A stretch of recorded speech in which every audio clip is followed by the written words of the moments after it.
As I keep saying, however long the corona crisis lasts and however ultimately it might end, the main thing is to learn the right lessons and to try to be a stronger country after this than perhaps we were before. Of course, we've got to endure harsh restrictions while it lasts, and in the short term at least expect a big rise in unemployment and a big drop in national wealth until currently shut down industries can recover. What we don't want, though, is to keep making the same mistakes after this crisis that we were making before it. As you know, I think that means obsessing less about issues like climate change and identity politics. It means building new baseload power stations to take advantage of our plentiful coal, gas and uranium, to give manufacturing industries a fighting chance to be competitive thanks to cheaper energy. It also means building new dams so that farmers can increase their production with the confidence that water harvesting will mean a more secure water supply. And it means reworking our governmental system so that it's much clearer which level of government is in charge of schools, hospitals, infrastructure and, yes, borders, so that we never have a fiasco like the Ruby Princess again. But one thing you might have noticed that we've accepted almost without question ever since this corona threat became real is the need to use our geographic luck as an island to our advantage. Even with strict quarantine, only citizens and people with permanent residency or a vital job to do have been allowed into Australia. Foreign students aren't being allowed back and new foreign workers aren't being allowed in.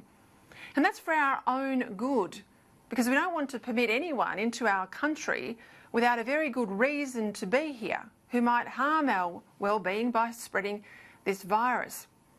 Part of being a more self-reliant country in the future won't just be making more here.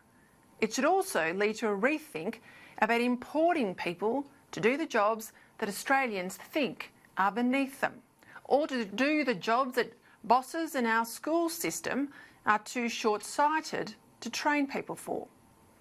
Forget paying people the dole to do nothing. We need more Australians working in cafes and nursing homes and in orchards and on farms. And we need more Australians trained up for trades and IT.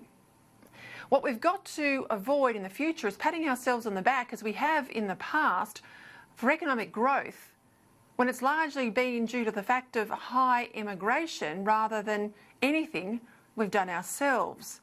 Now, sure, more people mean more economic activity, but it doesn't necessarily mean more wealth per person. Technically, Australia hasn't had a recession, which technically is defined by 2 successive quarters of declining GDP for 29 years. But when you look at it, in GDP per capita terms, Australia has had 3 episodes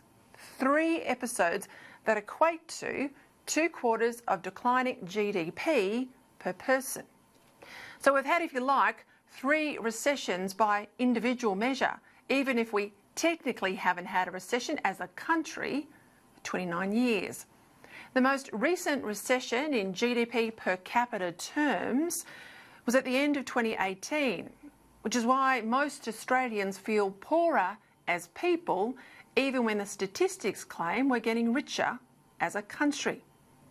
You see, what I regard as real economic growth is when we grow more food, when we make more that the world wants to buy, when we invent new products, devise new services, value add, and come up with better processes.